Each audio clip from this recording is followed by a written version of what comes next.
Hi class and welcome. My name is Joe Martens. I'll be teaching you today about overexertion and stress in the firefighter community. Thank you for joining us today. So here we have line of duty deaths due to overexertion.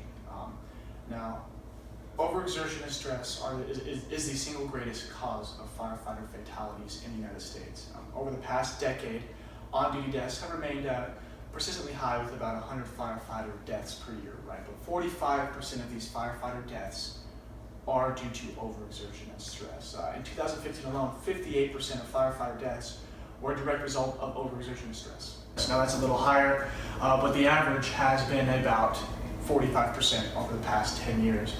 Orange County Fire Authority conducted a study, which is listed here below on the screen behind me. Sudden nervous system surges caused by unexpected alarms. So what that's saying is when you're dead asleep and you get an alarm that wakes you up suddenly, your heart rate's kicking, it's going, it's ready to roll, and that sometimes can put firefighters into distress, overstress, and the course of that happening over many years is what causes firefighters to slowly lead to overexertion.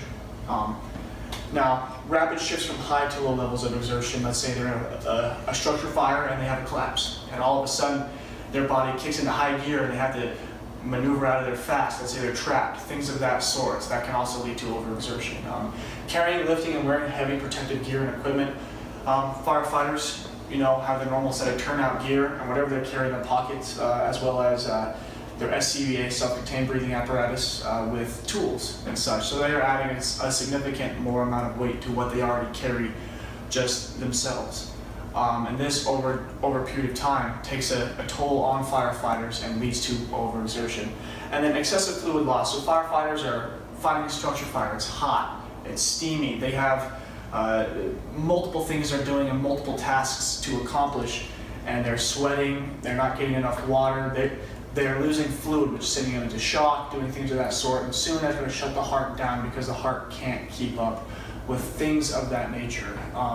Firefighters themselves need to be in physical health. They need to maintain that strength and knowledge of how to take care of their bodies when they are in a structure fire or just everyday job, EMS situations, car accidents, high angle, low angle rescues, things of that sort. Firefighters need to be aware of what's going on with their bodies so they can better maintain themselves, if that makes sense. Go right down here to some symptoms and solutions, right? So what you need to look out for as a firefighter when overexertion and stress is happening. We have nausea as a symptom, as well as lightheadedness and fatigue, irregular heartbeats, increased blood pressure, depression, inflammation, chest and breathing problems, and then hypoglycemia, right? These are all things that firefighters have to look out for and feel. If you're feeling lightheaded, stop for a minute, leave the fire, have somebody take your spot, regain yourself, get back into that physical health that you need to be, get some water. Nausea, if you're feeling sick, you need to leave, you need to get some fresh air, things of that sort. If you're tired, fatigue, go out and replenish those fluids. See if you can sit down and take a breather for a minute. These are all things that firefighters need to look out for. Your life is more important than property, and you need to look out for that. Some solutions to this, stretching, maintaining good posture, cooling down. Take a minute to let your body cool itself down. Let it decelerate from how fast it was going to back to a normal speed and a normal temperature. Allow yourself to calm down for a bit. So make sure you replenish your fluids and electrolytes, guys. Get that water, get that fluid back in you. You're working hard, you're sweating, you need that fluid back into your body. You are giving away too much of it, and you need to get some of that back to make sure that you are in good health, right? Reduce caffeine and sugar intake. That's a big one. You don't want to keep on having this poor diet, this diet of caffeine to keep you awake and sugar, that's all you eat. You have to watch what you eat. You have to look for proteins. You have to look for carbs, things of that sort to keep your body maintained in good physical health in order to do the tasks at hand and things of that sort. Eat after you exercise. Like I was saying, guys, your body is your temple. Your body's how you get the job done. In the fire service, that's just It comes down to it. You need to make sure that you are in good physical health. And a lot of times you see firefighters who were in good physical health, but it's getting towards their end of their career, and they aren't as strong and as fit as they were in the past, and this can be deadly. They're not exercising properly, they're not eating properly. You always have to make sure you have that perfect diet and that strength to know that you will be able to get yourself and other people out of the fire if things happen. And this also, you have fire, car accidents, EMS situations, training, anything like this, you have to maintain outstanding body health, as well as your diet and things of that sort. Must make healthy eating decisions. So this touches up on the one right above that, guys. Sugar, fatty foods, things like this, it's okay to have, but having it in excess to where you are slowly decreasing your muscle density and you're putting on fat to where you are not able to complete the job that's at hand. You are not as strong as you were, and you need to get back into that physical health. And let's say you're in a collapse again. How are you going to be able to get yourself out if you're not physically able to? Things of that sort. One here that I found was very interesting, but yet I personally think very useful is use your vacation time. Take a break from work, guys. Using your vacation time, you need to take a break. Go out, enjoy yourself, enjoy your family. Don't let the stress of work consume you all the time. You need to have time for you and your family and things of that sort. Get your mind off the job for a while, recuperate, things of that sort. You need to be able to do that instead of always on the grind all the time, working, to where you will make mistakes and potentially fatal mistakes. And we don't want that. And the last one we have here, guys, is live within your means.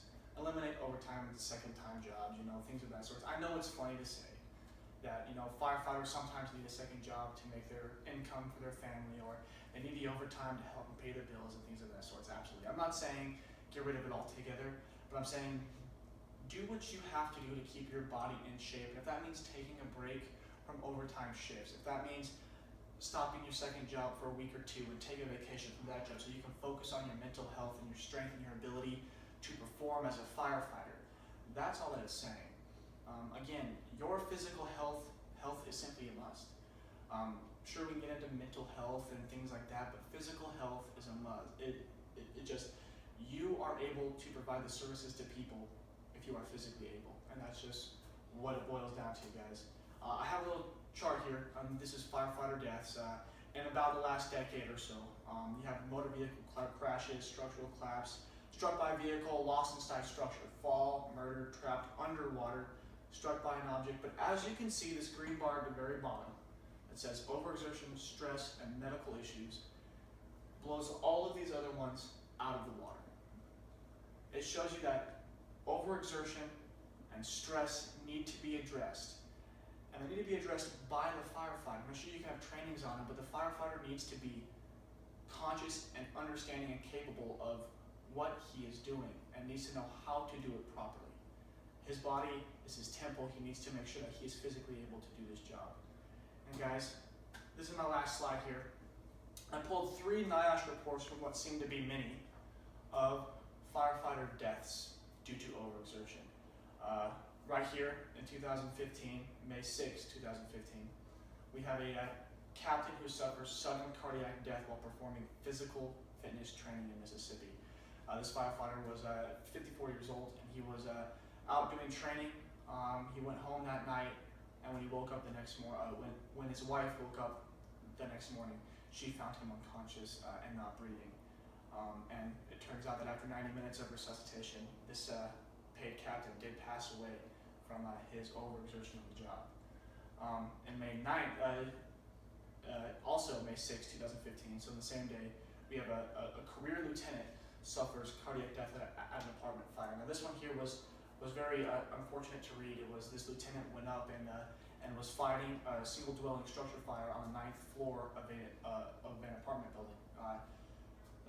His crew made a knockdown and everything was where it should be. The fire was put out and they were starting their overhaul, and the lieutenant went down to the 7th floor to doff his SCBA and things like that. When he got to the bottom, he collapsed.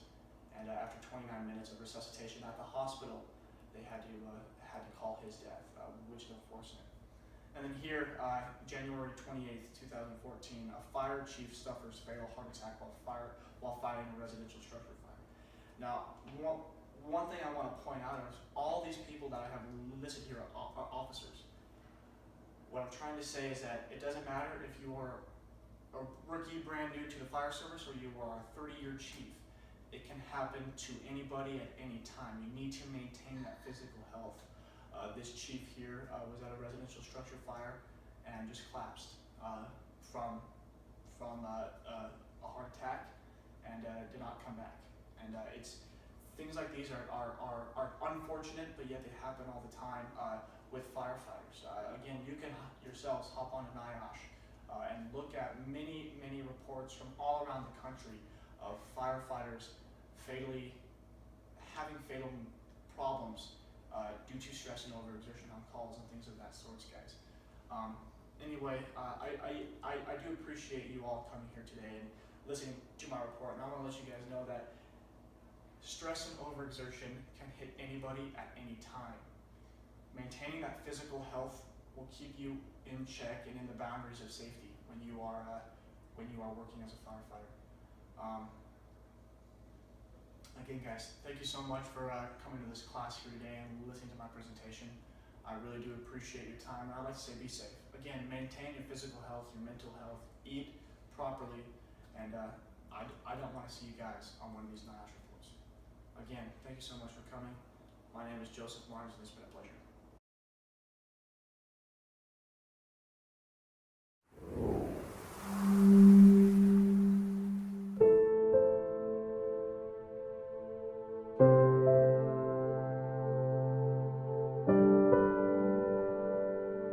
Why did you want to become a firefighter?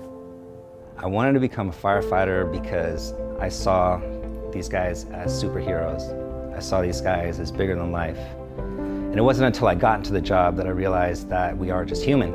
I've seen more in one day than probably someone has seen in their whole life. What kind of things do you see? I see faces of death. I see old people, young people, kids. There are images that are hard to erase, and it doesn't hit me until I get home that I can't fix someone's death. I can't fix someone who is broken. I can't fix these things in my head that make me feel like that I'm crazy. Who talks about that? The only time you see a firefighter crying is one of their coworkers die.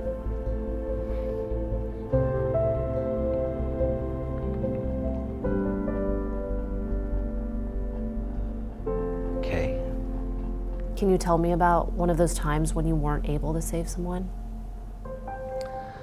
I went on a call where a young girl in her early 20s was partying on top of an apartment building, and she fell and tumbled and hit the sides of the walls and was killed. But she still had signs of a little bit of life in her. And I was a person doing compressions on her, but I didn't realize later on that this event was going to send me into a tailspin. Some of these calls just mess you up, and this call messed me up. I wanted to start drinking, so I'd mask these feelings and these emotions. And it didn't help.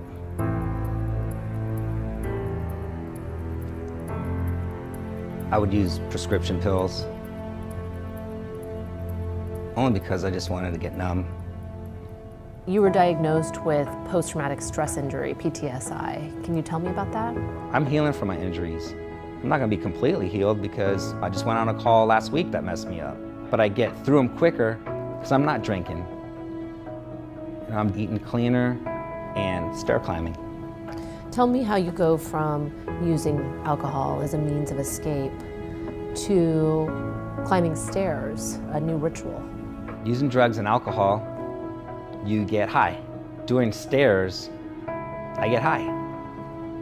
I try to get in 10,000 steps a day, and mentally it's a great escape because you're able to really get out of yourself. I began to realize that I'm trying to control things that I have no control over. I'm trying to control death. I can't control death. So I focus on trying not to think. I focus on just trying to get myself up the stairs. And then I just focus on just being positive.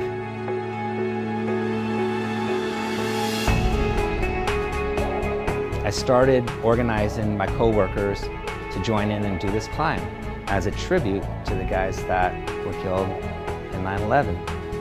So now we start wearing gear. We start wearing our bunker pants and our firefighting boots, and we wear our helmets. You get to a point where you just want to quit. And then I think about the people who cannot do this, the people that aren't here anymore. You know, the stairs are a metaphor to life, just one step at a time. All that excitement, energy, sweat, tears, it's contained until you get all the way up to the top where you just like explode and just feel like the sky open up. It's a feeling that everyone should experience. And I think that a lot of people think that they can find that in a pill or at the bottom of a glass. You don't have to go there. And then when you're able to really get that big breath of fresh air, you're breathing in life. It's amazing.